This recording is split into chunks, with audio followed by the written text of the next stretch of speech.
Next topic, we're going to talk about Emmanuel Sanders. Last year, Sanders, he was one of the top receivers, ending at number 7 with 1,404 receiving yards and 9 touchdowns. Him and Demaryius Thomas combined to be the second most prolific wide receiver duo in fantasy last year, behind only Jordy Nelson and Randall Cobb. But this season, obviously, kind of some clouds overhead because of the addition of Gary Kubiak and his more run-first, everyone's kind of thinking offense and system. And especially after last year when Peyton Manning was injured, we saw a decline in Sanders' production. So historically, I kind of took a look at some stats here. Kubiak's system does favor a one receiver over the other. But as we saw in Baltimore last year, it can both receivers can put up some production. I would just say this. That was because at Houston they had one receiver that was superior to all their other receivers. Right. You would go to him all the time.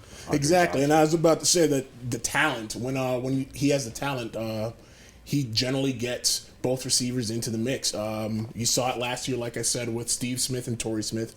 Both of them put up top 25 receiver numbers.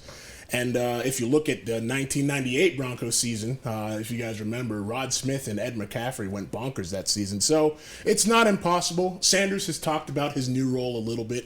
And he says this is not going to be a offense where you're going to see 2 receivers catching 100 passes. And I think that's very true. But he's aiming for 1,000 yards. I'm not so sure if I'm putting him that high, but I still trust him. One of the things that worries me is that he's going to be put in the slot a little bit more, and so that's chances for him to get more injured.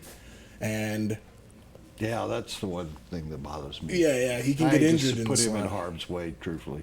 Okay, but I'm going to go back to something you said. Okay. That in Baltimore a year ago, the Smith brothers, right, were both top 25 fantasy receivers. 19 and 20, so it's not that great, but we can expect more from DT. They weren't elite, right? But that does tell me that Gary Kubiak, though he might be run first, isn't afraid to throw the football. Oh, no. And with Sanders' speed and the running game setting up the passing game, expect some big plays on play-action passes.